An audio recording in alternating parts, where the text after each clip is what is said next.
नाज़रीन आदाब, yes India में आपका खैर मकदम है। इस वक्त पूरी रियासत या यूं कहें कि मुल्क भर में एक तनाज़ा जारी है, वो है हिजाब को लेकर। हिजाब को लेकर इस वक्त एक कशमकश है अवाम में, और ये है कि एक तरफ जहां हिजाब को बैन करने की बात की जा रही है, तो वहीं दूसरी तरफ हिजाब की हिमायत में एहतजाजात देखे जा रहे हैं। आज इसी मामले को लेकर हम इस पर तफसीली बहस करने के लिए इस वक्त हमारे साथ 4 मेहमान जुड़ रहे हैं, जिनमें ज़ोया अख्तर डोनी और मोहतरमा आसमा मुफ्ती तुफैल और यमाइन के ज़िम्मेदार आलम संदी और मुफ्ती तुफैल अहमद साहब हमारे साथ हैं। आप तमाम मेहमानान का हमारे चैनल में इस्तकबाल है। सबसे पहले मैं मोहतरमा आसमा तुफैल साहब से सवाल करता हूं कि इस्लाम में हिजाब की अहमियत क्या है?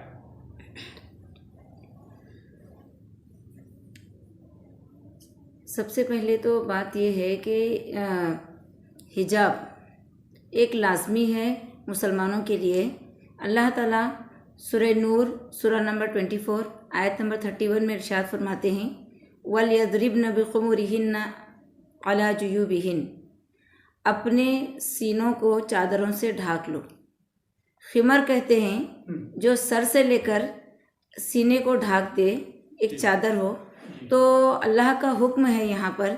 इसी तरीके से सूरह अहज़ाब सूरह नंबर 24, 33 और आयत नंबर 49 में अल्लाह ताला इरशाद फरमाते हैं कि जब तुम घर से बाहर निकलो तो अपने ऊपर चादरों की घूंघट डाल लिया करो।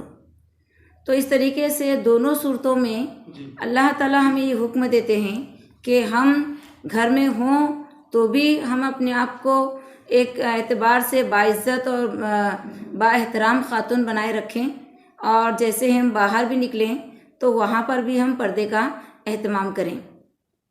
इसलिए कि पर्दा लाजमी और ज़रूरी इसलिए भी है कि एक औरत जिसके हाथ में बच्चों का फ्यूचर और मुस्तकबिल है, मर्द की जिम्मेदारी तो जो हाल चल रहा है उसकी है कि वो लाएं और बच्चों को खिलाएं, लेकिन औरत की जिम्मेदारी एक कौम बनाना है, एक नस्ल को परवान चढ़ाना है।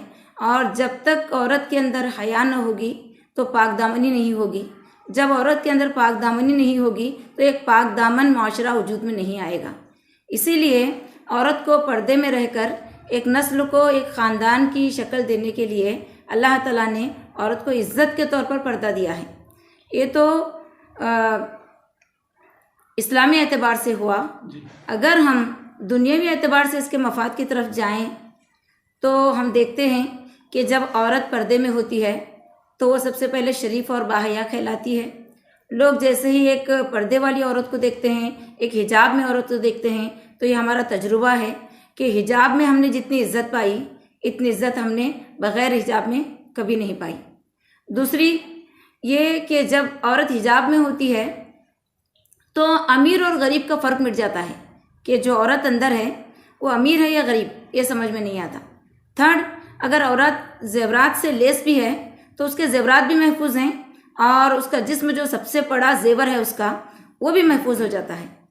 और इसी तरीके से तीसरी चीज़ ये है कि जब औरत पर्दे में होती है तो स्किन उसकी सेफ होती है। हम देखते हैं कि नॉन मुस्लिम भी जब मेकअप करते हैं और इस तरीके से जब वो बाहर निकलते हैं तो सनराइज़ से बचाने के लिए वो खुद अपने फेस को कवर करते हैं मास्क के ज़रिए से, गॉगल के ज़रिए से। इसी तरीके से एक दुपट्टा लेकर अपने सर को भी ढक लेते हैं। तो ये कोशिश करते हैं कि जितना बदन ढका रहेगा उतना सेफ और ख़ूबसूरत रहता है, और जितना बदन नुमाया होता है, ज़ाहिर होता है, वो क्या है, सनराइज़ की वजह से ब्लैकनेस आ जाता है। फिर उसके लिए, उस ब्लैकनेस को निकालने के लिए कितने प्रॉब्लम्स और कितना पैसा खर्च करना पड़ता है। तो ज़ाहिरी एतबार से, दुनियावी एतबार से भी औरत का हुस्न जब तक वो हिजाब में है महफूज है। जैसे वो बेहिजाब हो जाती है तो उसका हुस्न भी क्या है, ख़त्म होता चला जाता है। तो इस एतबार से औरत माली एतबार से भी गरीब है या अमीर समझ में नहीं आएगा। स्किन के जितने प्रॉब्लम्स हैं वो भी क्या है, इससे महफूज रहेंगे। तो इस तरीके से औरत अगर हिजाब में होती है तो उखरवी एतबार से भी वो कामयाब है, दुनियावी एतबार से भी कामयाब है। और लोगों के अंदर ये बात बार बार आ रही है कि हिजाब क्यों कंपलसरी है, हिजाब को निकालने के बारे में सोचा जा रहा है, और फिर हमसे सवाल किया जा रहा है कि क्या इस्लाम में ये ज़रूरी है, लाजमी है, ये नहीं रहेगा तो चलेगा नहीं, हम यहाँ नहीं इसको लाने देंगे, स्कूल्स में नहीं आने देंगे। आमतौर पर एक सवाल है कि क्या ये कंपलसरी है, आप इसको फोर्सेबली अप्लाई करते हैं क्या? खवातीन के लिए जबरदस्ती करते हैं कि ये इसको पहनना ही है या इसका इस्तेमाल करना ही है? इसके मुतालिक आप बताएं कि ये कहाँ तक सही है? जी, अल्लाह ताला सूरह बकरा में इरशाद फरमाते हैं, ला इकराहा फिद्दीन, दीन में कोई ज़बरदस्ती नहीं है, ज़ोर नहीं है कि आप ऐसा ही करो, ये करना ही है आपके लिए। नहीं, लाजमी और ज़रूरी और फोर्सेबली कोई काम इस्लाम नहीं करवाता। जो लोग हिजाब कर रहे हैं वो अल्लाह के हुक्म पर चल रहे हैं, उन्हें अजर मिलेगा। जो लोग अगर हिजाब नहीं करते तो इसका यह मतलब नहीं है कोई इस्लाम से खारिज हो जाएंगे, बल्कि जिस तरीके से एक नमाज है, नमाज हर मुसलमान पर फ़र्ज़ है। जो नमाज पढ़ रहे हैं वो अल्लाह ताला के हुक्म को फॉलो कर रहे हैं, उसकी इत्तिबा कर रहे हैं, और जो लोग नमाज नहीं पढ़ रहे वो अल्लाह ताला के हुक्म के खिलाफ वर्जी कर रहे हैं। इसी तरीके से जो ख़वातीन पाकीज़ा पाक दमन है वो बाहया रहने के लिए अपने आप को हिजाब में कवर कर रही हैं, और जो ख़वातीन हिजाब में अपने आप को कवर नहीं कर रही हैं वो अल्लाह के हुक्म की खिलाफ वर्जी कर रहे हैं। उनका मामला अल्लाह के सुपुर्द है, अल्लाह ताला उनका हिसाब व किताब लेंगे। लेकिन हमारे लिए ये ऐसा, हम किसी को जबरन हिजाब नहीं पहना सकते, ये हमारे लिए क्या है, सही नहीं है। बहुत बहुत शुक्रिया। आपने हिजाब की अहमियत के साथ साथ हिजायत के जो दुनियावी फ़ायदे हैं और शरई फ़ायदे हैं वो दोनों आपने गिनवाए। अब मैं अगला सवाल ज़ोया अख्तर डोनी साहिबा से करना चाहता हूँ कि आप ये बताएं कि इस वक्त जो तनाज़ा जारी है हिजाब को लेकर, इसको लेकर आप क्या सोचती हैं? मुझे ऐसे लगता है ये जो तनाज़ा जारी किया गया है, ये जो बातें उठाई जा रही है, इनका ताल्लुक रावण के कबीले से है। इन्हें कोई गर्ज नहीं है राम से। ये जो बोल रहे हैं जय श्री राम, लेकिन इनको राम से कोई गर्ज ही नहीं है। इन्हें तो बेटियों से दुश्मनी है और इन्हें चिढ़ है सीता के नाम से। ये सिर्फ नारी जाति को बेइज्जत करना चाहते हैं। हम वो खुल के ये सब आजकल हिंदुस्तान में हर कोई देख रहा है। सिर्फ जुल्म हो रहा है तो वो लड़कियों पे हो रहा है, हर जगह सिर्फ और सिर्फ लड़कियों पे जुल्म हो रहा है। तो ये जुल्म कौन कर रहा है? और जब ये जुल्म होता है तो ये लोग कहाँ जाते हैं? रावण के कबीले वाले लोग कहाँ गायब हो जाते हैं? ये लोग तब क्यों नहीं उड़ते जब रेप हो रहे हैं, लड़कियों को बेजा मारा जा रहा है, तब ये लोग कहाँ होते हैं? प्रोटेस्ट में क्यों नहीं आते? हम लोग जाते हैं, प्रोटेस्ट करते हैं, ये लोग कहाँ गायब हो जाते हैं? तो मेरा सवाल इन रावण के कबीले वालों से है कि आप लोगों को मुश्किल क्या है, आप लोगों को प्रॉब्लम क्या है? क्या आप लोग हमेशा जब अच्छाई चल रही है तो आप लोगों को उसमें अपने टांग अड़ाना है, लेकिन जब बुराई चल रही है तो आप लोग गायब हो जाते हो? क्योंकि वो बुराई के सरदार आप लोग ही हो, क्योंकि आप लोगों का कबीला ही रावण का कबीला है। आप लोगों को राम से मतलब नहीं है, आप लोग राम का नाम लेके बदनाम कर रहे हो राम को। तो ये आप क्या चाहती हैं कि इस वक्त ये जो तनाज़ा जारी है यहाँ पर बच्चियों को हिजाब की परमिशन दी जानी चाहिए? हाँ, दी जानी चाहिए, क्योंकि ये अल्लाह का भी हुक्म है और फ्रीडम ऑफ चॉइस भी है। कॉन्स्टिट्यूशन में फ्रीडम ऑफ चॉइस है और हर कोई अपनी मर्जी से चल सकता है, हर कोई अपनी मर्जी से जी सकता है, खा सकता है, पहन सकता है, ओढ़ सकता है। और दिन में भी, जैसा कि अभी बाजी ने कहा कि दिन में कोई जबर नहीं है, तो जो पहनना चाहते हैं, जो हिजाब करना चाहते हैं, उन्हें फ्रीडम ऑफ चॉइस दी जाए, उन्हें हिजाब पहनने की इजाज़त दी जाए। तो इस वक्त हमारे साथ आलम संधी हैं जो एमआईएम के जिम्मेदार हैं। आलम संधी साहब, मैं आपसे एक अहम सवाल ये करना चाहता हूँ कि मामला इस वक्त हिजाब का कोर्ट तक पहुँच चुका है और इसको मज़ीद आगे इसकी सुनवाई के लिए भी इंतज़ार करना पड़ेगा, और मुमकिन है कि ये मामला हाई कोर्ट से निकलकर सुप्रीम कोर्ट तक पहुंच जाए, क्योंकि कल उडुपी की एक जो तालिब इल्म है, वहाँ की जो तालिबा हैं, उन्होंने सुप्रीम कोर्ट तक रसाई की है, लेकिन सुप्रीम कोर्ट ने ये कहकर इनकार कर दिया कि जब तक हाई कोर्ट का मामला नहीं आता तब तक हम यहाँ पर सुनवाई या इसको कबूल नहीं कर सकते। तो आपको क्या लगता है कि अगर कोर्ट में भी आपको इंसाफ नहीं मिलता या इस पर पाबंदियां आयद की जाती हैं, तो क्या ये आप इसको कबूल करेंगे, इस बात को तस्लीम करेंगे?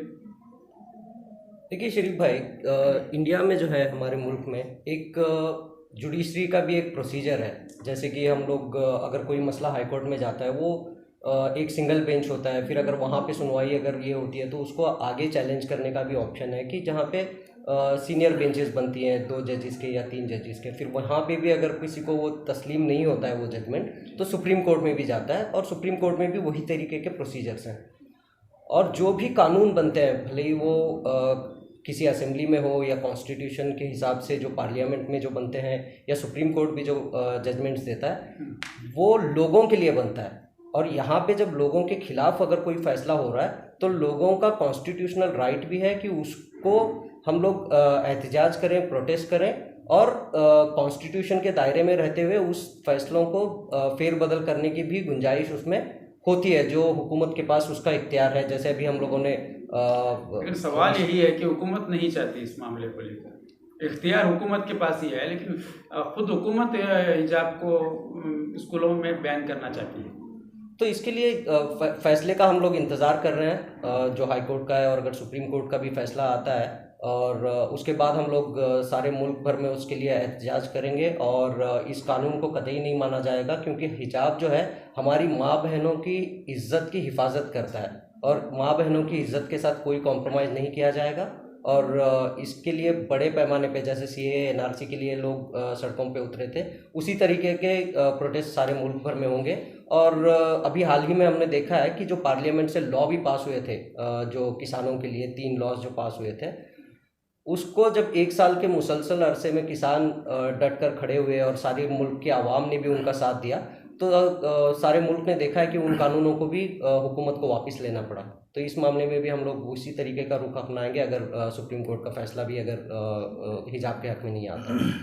जी, मैं एक बार फिर मोहतरमा अस्मा साहिबा से एक सवाल करना चाहता हूँ। वो ये है कि इस वक्त जो बच्चियाँ तालीम हासिल करने के लिए जा रही हैं कॉलेजेस में, उनसे ये कहा जा रहा है कि आप कैंपस तक हिजाब पहन कर आ सकती हैं और कैंपस में आने के बाद आप अपना हिजाब अपने बैग में रखकर कॉलेज में बगैर हिजाब के आएँ। तो ऐसा करना मुनासिब है क्या इन बच्चियों के लिए?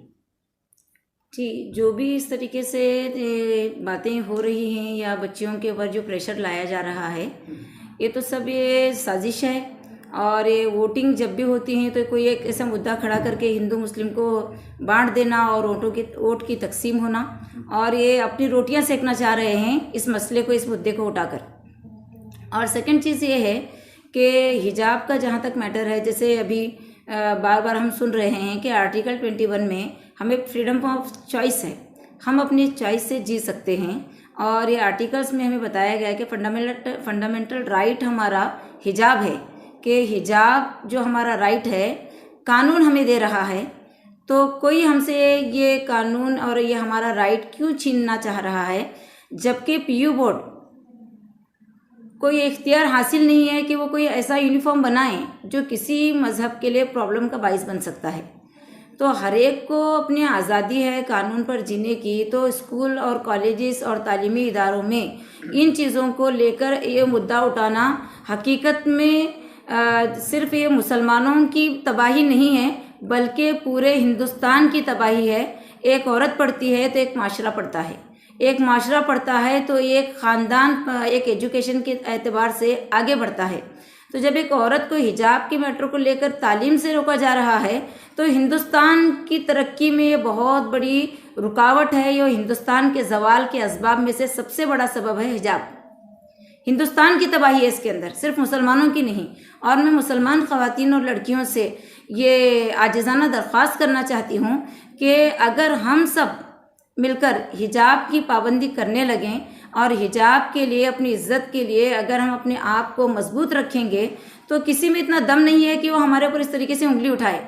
हमने हमारे कानून की हिफाजत नहीं की, हमने हमारे अल्लाह का जो हुक्म हमें मिला था, हम उस पर सही तरीके से अमल पैरा न होने की वजह से आज इतने बड़े तनाज़ों को लेकर हम एक दूसरे के लिए परेशान हो रहे हैं और रास्तों पर उतर आ रहे हैं। अगर हम अपनी इज़्ज़त को बचाते, अपने हिजाब का हम एहतराम करते, तो आज हमें ये दिन देखने न मिलते।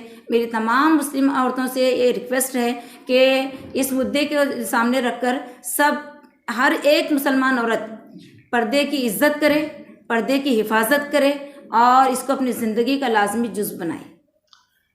ज़ोया अख्तर साहिबा, आप क्या सोचती हैं कि अगर इस तरह की पाबंदी है तो बच्चियां बगैर हिजाब के स्कूल उनको जाना चाहिए, या क्योंकि 2 या 3 घंटे का अगर वक्फा वो कॉलेज में गुजार रही हैं तो बगैर हिजाब के गुजारने में कोई परेशानी उनको पेश आ सकती है?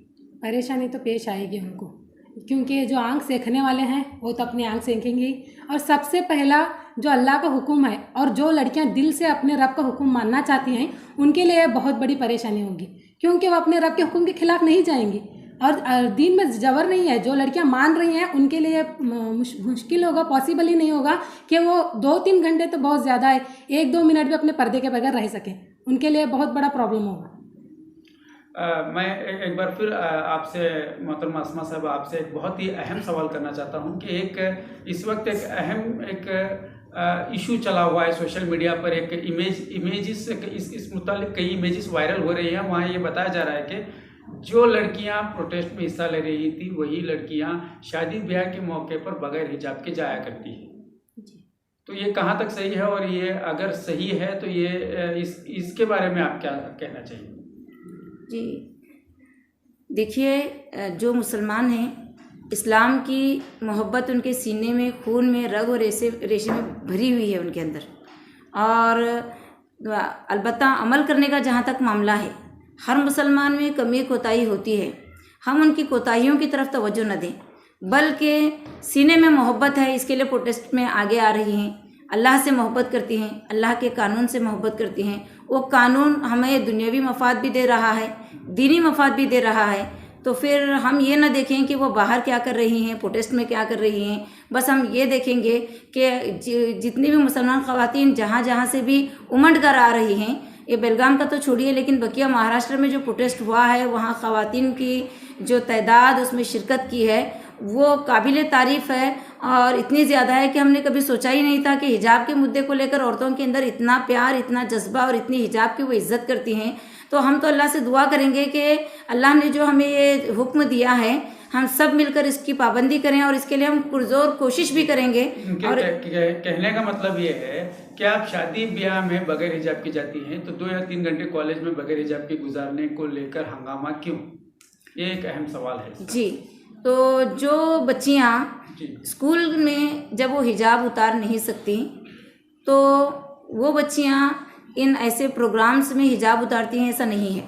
बल्कि जो पर्दा करती हैं और जो पर्दा करना चाहते हैं वो लोग हर जगह पर्दे में ही रहते हैं।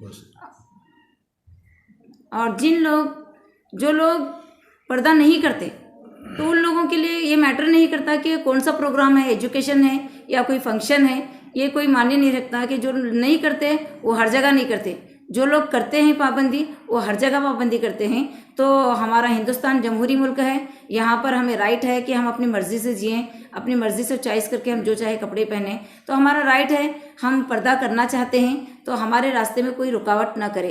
ये सवाल बार बार किया जा रहा है कि क्या जबरन किसी को पर्दा करवाया जा सकता है। जैसे आपने मुझे पूछा ये सवाल कि जबरन पर्दा करवाया जा सकता है क्या, तो मैंने कहा कि ला इक्राह फिद्दीन। लेकिन मैं आपसे पूछना चाहती हूँ कि जबरन हिजाब उतरवाया जा सकता है क्या, मेरा आपसे सवाल है। तो ये कितनी अजीब बात है कि जब हम जबर नहीं कर रहे किसी को पर्दा करने के लिए, तो फिर हमारे ऊपर क्यों ज़बरदस्ती की जा रही है हिजाब को उतारने के लिए। बताया जा रहा है कि कानून सबके लिए एक है, तो सारे बच्चे जब यूनिफॉर्म और आम लिबास में आते हैं तो आप क्यों बुर्का और हिजाब पहन कर आती हैं। इस मुद्दे को लेकर बहस छिड़ी है जी। तो आप कोई ऐसा यूनिफॉर्म तजवीज़ कीजिए जो तमाम धर्म और मज़ाहिब के लिए प्रॉब्लम ना करे, कोई मसले को खड़ा ना करे। ऐसा ही कोई आप एक ये रखिए, जैसे अभी ये हिजाब जो है सिर्फ मुसलमानों के लिए है ऐसा नहीं, बल्कि तमाम मज़ाहिब में अगर हम देखेंगे तो किसी न किसी तरीके से हिजाब उमड़ कर आता है, नज़र आता है कि ये सिर्फ इस्लामी कल्चर में नहीं है बल्कि दूसरे अध्ययन में भी ये चीज़ मौजूद है। जैसे कि ईसाइयों के लिए ये है कि जो औरत सर नहीं ढकती तो उसका सर मुंडवाया जाए, यहाँ तक की भी बातें हैं। तो इसलिए ये जो पर्दा और हिजाब जो है ये सब धर्मों में है, और अल्लाह का जब हुक्म है तो हम इसको करेंगे। तो मेरी रिक्वेस्ट है तमाम पीयू बोर्ड से कि वो कोई ऐसा यूनिफॉर्म तजवीज़ करें जो हमारे लिए कोई प्रॉब्लम खड़ा ना करे। तो मैं इस वक्त मुफ्ती तुफैल साहब आपसे एक अहम सवाल ये करना चाहता हूँ कि ये तो इस्लाम के हवाले से और इस वक्त का जो तनाज़ा है इसके हवाले से हमने यहाँ पर बात की है। मैं आपसे एक खुसूसी तौर पर ये जानना चाहता हूँ कि हिंदुस्तानी तहज़ीब की जहाँ तक बात की जाए तो यहाँ सिर्फ इस्लाम नहीं दीगर मज़ाहिब के लोग भी रहते हैं, तो उसमें पर्दे की अहमियत और पर्दे को लेकर क्या बताया गया है, आप इसके मुतालिक थोड़ी रोशनी डालें। देखिए, बहुत अच्छा सवाल आपने किया है जी। इस्लाम आज से 1450 साल पहले कमोबेश नाजिल हुआ है, और हिंदुस्तान का जो कल्चर और उसकी तहज़ीब और उसके अदियान आज से 6000 साल पहले से हमें मिलते हैं। ख़ासकर देखें वेदों में, वेदांत में, पुराणों में भी जो है खूब पर्दे के मुतालिक श्लोक्स भी मिलते हैं, मंत्रस भी मिलते हैं, मंडल्स भी मिलते हैं। एक ऐसा लंबा टॉपिक है जिस पर कई घंटे बोला जा सकता है कि किस किताब में कितनी पर्दे की अहमियत दी गई है। ये बाद में है कि इस्लाम ने फिर उसको जो है वो मजबूती के साथ पेश किया है। मैं आपको एक दो हवाले जो है वेद से भी दे दूँ। ऋग्वेद में और अथर्ववेद में किताब नंबर 8, किताब नंबर 10, आयत नंबर जिसको हम मंत्र कहेंगे 19 में, 19 में और 30 में, ये दोनों का अगर आप निचोड़ देखें तो उसमें क्लियर अल्फाज में लिखा गया है कि औरत ऐसा कपड़ा पहने, अपने कपड़े पर ऐसा कपड़ा पहने जिससे उसका फिगर जो है वो जाहिर न हो। तो यही इस्लाम भी कह रहा है कि औरत अपने ऊपर ऐसी जो जिल्बाब जो कहते हैं मोटी चादर ऐसी डाल दें जिससे उसका जो है वो बदन न छलके। यही 4000 साल पहले जो है वो वेदों से भी ये बात मिल रही है कि बिल्कुल इस तरीके से ऐसी चादर पहननी चाहिए औरतें। फिर 30 में ये बात हमें मिलती है कि कोई मर्द किसी औरत का कपड़ा न पहने। इतना पर्दे की बात की अहमियत वेद ने इतनी ज़्यादा दी है कि कहाँ उस आयत में, उस मंत्र में कहा जा रहा है कि कोई औरत कोई मर्द का कपड़ा न पहने, कोई मर्द किसी लेडीज़ का कपड़ा न पहने। इतनी हयादारी की बात वेद के अंदर कही गई है। और जिसको आज से पहले संस्कृत का आप वो देखें, आप पास्ट में चले जाएं तो बहुत सारी औरतें इस तरीके से पर्दा करती थी। और आज भी आप देखें यूपी में और राजस्थान वगैरह के इलाके में एक घूंघट डालती है, बस में देखिए, ट्रेन में देखिए। वही चीज़ है जो उस ज़माने से चली आ रही है हमारे हिंदुस्तान के कल्चर में, और घरों में भी इस तरीके से पर्दे का माहौल है। आप आगे देखें कि 2000 साल पुरानी जो रामायण है, जिसको वाल्मीकि रामायण कहा जाता है, वहाँ पे ये साफ लिखा है कि जब रामचंद्र जी की बेगम जो है सीता जी गुम हो गई जंगल में, सालों हर साल जो है वो उसको जो है उनके देवर लक्ष्मण ढूंढ रहे। कई दिन के बाद कभी उनका जो चप्पल नज़र आ गया तो पूछा उसको कि ये चप्पल किसका? उन्होंने कहा हमारी भाभी सीता का है चप्पल। कुछ दिनों के बाद में कपड़ा मिल गया, दुपट्टा मिल गया, ये क्या है? ये दुपट्टा मेरी भाभी का है। फिर कोई और चीज़ मिली, ऐसा ढूंढ रहे हैं सारे एक जगह से 14 ईयर्स तक जो है उन्होंने जो है वो जंगल के सफ़र काटे। आखिर में नाग की नथनी मिल गई तो उन्होंने पूछा ये क्या है? तो नाग की नथनी हाथ में रख करके लक्ष्मण जी कहते हैं कि ये इसके बारे में मेरे को डाउट है कि ये हमारी भाभी की है कि नहीं है। मैं कहा क्या बात है, अजीब बात करते हो, सब चीज़ें तो आप भाभी की यकीनन बता रहे हो, नथनी का मौका आया तो आप कहते हो मैं पहचानता नहीं। कहाँ कि जिस भाभी के लिए मैंने इतने सालों से जो है उनके लिए रक्षा कर रहा हूँ, मैंने कभी मेरे भाभी का चेहरा भी नहीं देखा है। तो आप देखें कि जो वाल्मीकि 2000 साल पुरानी जो है वो रामायण है, उसमें इतना शिद्दत से पर्दे के बारे में कहा गया है कि लक्ष्मण जी उसको अपना रहे हैं। तो मुसलमानों के लिए तो बाद में, और अगर जो वेदों को मानता है उसके लिए तो सबसे पहले पर्दे का हुक्म इस हिंदुस्तान के कल्चर में दिया गया। आप आए क्रिश्चियनिटी पर, मत्ती में देखें, लूका में देखें, पुत्रस में देखें, यूहन्ना में देखें, ये पूरी की पूरी वो इंजील की वो किताबें हैं जिसमें कम से कम 40 से 50 पेजिस और जो है वो उसके ऊपर बात की गई है कि पर्दा करना है। जैसे इन्होंने भी कहा कि ऐसा हुक्म इतना शिद्दत से कहा कि जो औरत सर के ऊपर कपड़ा न डाले, उसके बाल मुंडा करके जो है उसको घुमाया जाए। और अगर कोई औरत ये चाहती है कि उसके बाल जो है सर के मुंडाए नहीं जाए, कंपलसरी है कि वो अपने सर के ऊपर चादर रखे। ये आप देखें क्रिश्चियनिटी में तो हर धर्म के अंदर इस बात को कहा गया है। फिर उसको जो है कुरान मजीद में भी कहा गया है कि पर्दे का हुक्म, इसकी वजह से सारे फ़ायदे और नुकसानात जो हो रहे हैं माशरे के अंदर वो आपके सामने पूरे तौर से आ गए हैं। तो ऐसा कोई मज़हब हिंदुस्तान का ऐसा नहीं है जिसमें ये कहा गया है कि बेहयाई और बेपर्दगी से घूमा जाए। और अगर जब इंसान चाहे वेद को फॉलो न करे, बाइबल को फॉलो न करे, कुरान को फॉलो न करे, लाजिमन इसके जो है वो मुखालिफ वाली चीज़ें आएंगी। रेप केसेस ज़्यादा होंगे, इसी तरीके पे जो है वो लूट मार ज़्यादा होगा। जैसे इन्होंने कहा कि एक जेवर ऐसा है कि एक मर्द और औरत जो है, मर्द का जो अमीरी और गरीबी का जो फ़र्क मिटाने वाली बात है, इतनी प्यारी बात इन्होंने कही कि अगर जेवरात पहने हैं, अगर ओपन है औरत और हिजाब नहीं है तो जाहिर सी बात है लूट मार होगा। ट्रेनों में जो है वो खींचा जा रहा है और बसों में ये है और फलां, क्यों? वो जेवर नज़र आ रहा है। ऐसे ही जब जेवर इंसान निकाल सकता है तो जो असल जेवर है इंसान की आयादारी जिस्म की, उसकी भी चादर उतर जाएगी। तो लाजिमन हर जो है वो जो है धर्म के मानने वाले औरतों से ज़रूरी है कि वो पर्दा करें। कहीं भी ऐसा नहीं कि सिर्फ इस्लाम में ही कहा गया है, हर जगह इसका सबूत मिलता है और हम सबको इस पर अमल करने की ज़रूरत है। जी बिल्कुल। लेकिन कुछ लोग तो जेवर दिखाना ही चाहते हैं, उनके लिए क्या कह सकते हैं? हाँ, ये असल में क्या है कि जब गरीबी और अमीरी का जब एक बड़ा डिफरेंस और एक बड़ी जो है वो दरार हमारे यहाँ पर आई है, तो लोग दिखाने के लिए करते हैं। तो अब ज़रूरी नहीं कि उनका वो मामला ले करके हम यूँ समझे कि किसी धर्म के अंदर वो बात ही नहीं है, बल्कि वहाँ तुझे नतनी नहीं पहचान रहे हैं। बताइए। बिल्कुल सही, क्योंकि जो दिखाना चाहते हैं वो तो पर्दे का लिहाज या पर्दे का पास तो नहीं रखेंगे, और जो पर्दे का ख्याल रखते हैं वो इन सारी चीज़ों का ख्याल करते हुए इन सारी चीज़ों से फ़ायदा भी उठाएंगे। और मज़ाहिबी तालीम का यही एक अहम खुसूसियत यही होती है कि उस पर अमल करने से वो नेकियां या सवाब वो अपनी जगह भी है, और उसके साथ साथ लॉजिकली भी उसके फ़ायदे हासिल होते हैं यहाँ पर। तो आलम संधी मैं इस वक्त आपसे इन हालात पर जानने की कोशिश करूंगा कि जिस तरह उडुपी से लेकर ये मामला पूरी रियासत में फैला, आप इसको किस नज़रिए से देखते हैं? क्योंकि एक कॉलेज से ये मसला शुरू हुआ था, वहाँ की कॉलेज के रिस्ट्रिक्शंस और वहाँ के तालिबात का एहतजाज, ये एक मुद्दा था, और वो मुद्दा कोर्ट भी जाता, वो वहीं पर ख़त्म हो सकता था, वो बैन हो सकता था, या फिर वो बच्चियाँ स्कूल छोड़ सकती थी।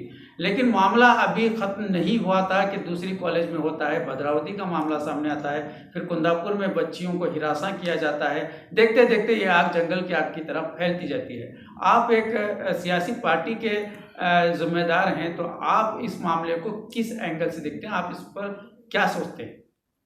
देखिए, ये कर्नाटक में हो या हमारे मुल्क में हो, ये जो हुकूमत चल रही है, ये असल जो मुल्क के मुद्दे हैं इनसे लोगों का जहन भटकाना चाहती है, क्योंकि इनके पास डेवलपमेंट के एजेंडा से तो ये लोग आए थे हुकूमत में, लेकिन डेवलपमेंट के नाम पे इन लोगों के पास कोई किया हुआ कारकर्दगी अपनी है नहीं कि ये लोगों के सामने रख सकें। ये हमारे जो स्टेट का हो या मुल्क का हो, ये यही इनका मसला है। तो लोगों को आज जब सवाल कर रहे हैं लोग कि आप लोगों को इतने सालों के बाद जब आप लोग जो जिस एजेंडा से आए थे हम लोगों को दिखा करके, तो उस पर जब आप लोग काम नहीं कर रहे हैं, तो कैसे लोगों को अगला इलेक्शन, सिर्फ इनका मुद्दा यही है कि इलेक्शन कैसे जीते जाए। इनको मुल्क से कोई मतलब नहीं है, मुल्क के डेवलपमेंट से कोई मतलब नहीं है, मुल्क की आवाम से कोई मतलब नहीं है, यहाँ तक कि इनको हमारे मुल्क का जो कॉन्स्टिट्यूशन है इससे भी इनको कोई लेना देना नहीं है। बस ये लोग एक एजेंडा के तहत प्री प्लान्ड साजिशें करते हैं और इन साजिशों का शिकार बनाते हैं लोगों को, और अपने एजेंडा को पूरा करते हैं, ताकि इनको सिर्फ जो है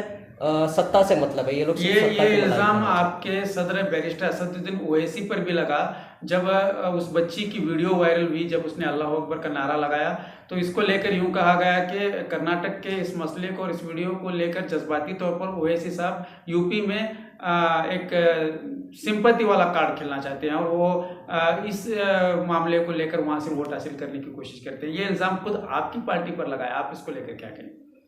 देखिए, ये जो मसला है ये सियासी मसला नहीं है, नहीं बनाया है हमारे सदर ने। जब किसी एक बच्ची ने जब हक की आवाज़ उठाई है, जबकि उसका हक छीना जा रहा है, तो जब उसने बेबाकी से, उसका ईमान इतना मजबूत था कि उसने किसी के सामने अपना सरेंडर नहीं किया है, उसने अपने अल्लाह को याद किया है और अपने ईमान का मुजाहरा किया है वहाँ पे। तो ये कहीं पे नहीं कहा गया है कि अगर कोई अपना हक मांग रहा है तो उसका वहाँ पे डिस्प्ले करके कहीं वोट आएगा, ऐसा है भी नहीं, और ये मंशा भी नहीं है। ये सिर्फ एजेंडा जो है उसको लोगों तक पहुँचाना ज़रूरी है, ताकि लोग अपने हुकूक को समझें। और वोट तो इलेक्शन इससे पहले भी होते रहे हैं और इसके बाद भी होंगे, लेकिन आज जो हालात है उस पर बोलना और लोगों को आगाह करना ज़रूरी है। तो इस हिसाब से वो बात कर रहे हैं वहाँ पे और बोल रहे हैं, लोगों को समझा रहे हैं। तो आपको लगता है कि रियासत कर्नाटक में खासकर इस मुद्दे को उठाना आने वाले इलेक्शंस की तैयारी में कहीं ना कहीं कोशिश हो रही है? बेशक ये सिर्फ आने वाले कर्नाटक के इलेक्शंस के नहीं, अभी भी जो है मुल्क के अलग अलग 5 रियासतों में जो है इलेक्शंस चल रहे हैं, और आने वाले 1 साल में कर्नाटका में भी इलेक्शन है। और ये सिर्फ इलेक्शन के अलावा जो है इनका एक लॉन्ग टर्म एजेंडा है, जो कई साल पहले हम लोग जब देखते थे, आज़ादी से पहले भी इन लोगों का एक एजेंडा था। तो वो एजेंडा पे ये लोग वापस आना चाहते हैं, लोगों को, इस मुल्क को उसी पे गामजन करना चाहते हैं जो एंटी कॉन्स्टिट्यूशनल है। जैसे अब ये लोग हिजाब से मुतालिक जिस तरीके से छेड़ रहे हैं तहरीक, तो शुरू ये लोग हिजाब से करेंगे, फिर औरत को रिस्ट्रिक्शंस लगाया जाएगा, जैसे पहले ज़माने में था कि औरतों को जो है अपना सीना ढकने के लिए टैक्स देना पड़ता था। तो ये वापस वही सिस्टम लाना चाह रहे हैं। तो ये सिर्फ मुसलमान तो सिर्फ जरिया बना रहे हैं। ये शुरू जो हो रहा है जुल्म, ये मुसलमान झेल रहा है। अगर मुसलमान डट करके नहीं खड़ा है तो ये सारे तबकों तक पहुंचेगा और सारे तबके वापस जो जुल्म से निजात पा करके आज इस दौर में पहुंचे हुए हैं, कॉन्स्टिट्यूशनल राइट्स अपने एग्जीक्यूट कर रहे हैं, तो ये सारे छीने जाएंगे दिन आते दिन हर कम्युनिटी के। तो आपको लगता है कि रियासत के बाहर भी ये मामले पेश आएंगे, दीगर रियासत में भी? आ रहे हैं ऑलरेडी ये सारे मामले, क्योंकि जो कर्नाटका की उडुपी से शुरू हुआ था तो अब महाराष्ट्र में भी चल रहा है, अलग अलग रियासतों में भी चल रहा है। इसकी वजह हुकूमत है, और जो हुकूमत के ज़ेरे निगरानी चलने वाली तशद्दुद पसंद जितनी भी तंजीमें हैं, ये उनकी वजह से हो रहा है। क्योंकि जब मसला यूपी के एक कॉलेज में आया था गवर्नमेंट के ऑर्डर निकलने की वजह से, उसको लीगल वे में चैलेंज किया गया था हाई कोर्ट में। तो जब तक कोर्ट का फैसला आता तब तक इजाज़त होनी चाहिए, स्टेटस को मेंटेन करना चाहिए जो चल रहा था उसको। लेकिन इन लोगों ने क्या किया, इंक्लूडिंग जो प्रिंसिपल्स थे, कॉलेज का जो स्टाफ था और जो कॉलेज के जो उनके राइट विंग के जो एक्टिविस्ट थे, तो ये बाहर के भी लोगों को इन्वॉल्व करके बच्चियों को रोका गया अंदर जाने से।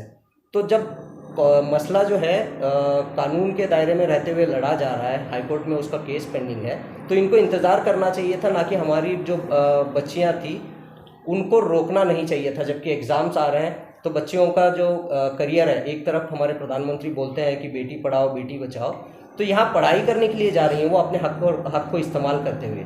उन्होंने कभी किसी की तनकीद नहीं की कि आपने ये क्यों पहना है, वो क्यों पहना है, क्योंकि हमारे हिंदुस्तान में जो है यूनिटी है डाइवर्सिटी के साथ। यहाँ पे सिर्फ रिलीजियस डाइवर्सिटी के अलावा जो है रिलीजन के अलग इलाके के एतबार से अलग अलग कल्चर्स हैं। तो हमारा कॉन्स्टिट्यूशन हर चीज़ को लिहाज में रखते हुए हर एक को एक राइट, अपने हुकूक देते हुए बनाया गया है, और हर एक को उस पर चलने की आज़ादी है यहाँ। बहुत बहुत शुक्रिया। तो कुल मिलाकर इस वक्त पर्दे की अहमियत और उसकी अफादियत और दीगर मज़ाहिब में पर्दे की क्या अहमियत है, इस पर भी हमने गुफ्तगू की और सियासी हालात पर भी रोशनी डालने की कोशिश की है। तो उम्मीद है ये प्रोग्राम आप नाज़रीन को बिल्कुल फ़ायदा पहुँचाने वाला था। आप अपने ख्यालात हमें कमेंट बॉक्स में कमेंट के ज़रिए ख्यालात का इज़हार कर सकते हैं। आप तमाम मेहमानान का हमारे चैनल में आने और इतनी वक्त देने और इन ज़रिए ख्यालात से नवाजने के लिए यस इंडिया आपको शुक्रिया अदा करता है। तो नाज़रीन देखते रहिए यस इंडिया।